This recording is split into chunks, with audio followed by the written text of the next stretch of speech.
D'abord, ce qui est intéressant dans ce que dit mon collègue, c'est qu'il a pris cet arrêté depuis 2004, hein, c'est ce que vous rappeliez. Et donc, c'est pas comme si le sujet venait d'arriver. Donc, il faut aussi prendre un peu de distance hein, par rapport aux événements actuels. Il faut les traiter avec beaucoup de sérieux, mais aussi se rendre compte que le phénomène n'est pas totalement nouveau. Après, moi, je vous dis, chaque maire sait mieux que ses collègues à l'autre bout de la France ce qui se passe dans sa commune. Donc, moi, je ne peux pas contredire un maire quand il me dit qu'il sort d'une réunion, qu'il voit un gamin de 8 ans, et c'est absolument anormal. Tout le monde est d'accord là-dessus. Moi, je n'en vois pas dans ma commune des gamins de moins de 13 ans. Je fais aussi des réunions tard, j'en ai une ce soir, j'en ai très régulièrement. Je ne vois jamais de petits comme ça, seuls le soir. Donc je ne veux pas prendre un arrêté pour résoudre un problème qui n'existe pas. Dans votre ville de Sarcelles, il n'y a pas de jeunes de 13 ans ou de 15 ans qui se promènent dans les rues tout seuls ou en groupe d'amis au-delà de 23 heures ou 22 heures.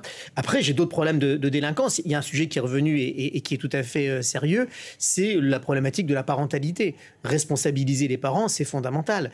Accompagner des parents qui peuvent être défaillants parce que famille monoparentale, parce que dysfonctionnels, comme on dit, qui sont aussi des gens souvent précaires, issus de familles en difficulté. Oui, il y a un accompagnement qui est important à mettre en place. Nous, on a des maisons de la parentalité dans plusieurs quartiers. On va continuer d'en développer. On a des maisons de quartier qui sont très utiles. On a un service de prévention. Donc, il faut s'occuper à la fois de cette jeunesse. Il faut s'occuper aussi de ses parents. Que l'ordre républicain soit appliqué aussi avec le travail de la police municipale et nationale. Il ne faut pas opposer les deux.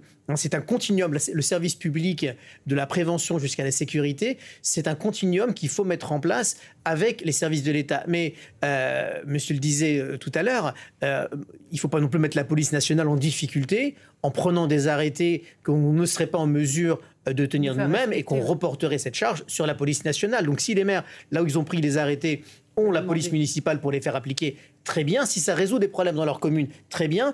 Si on parle de généralisation de la mesure, moi j'observe dans ma commune et dans d'autres que ça n'est pas forcément là où est le problème majeur. Donc il ne faut pas déployer des moyens qui ne correspondent pas à la réalité des phénomènes à combattre.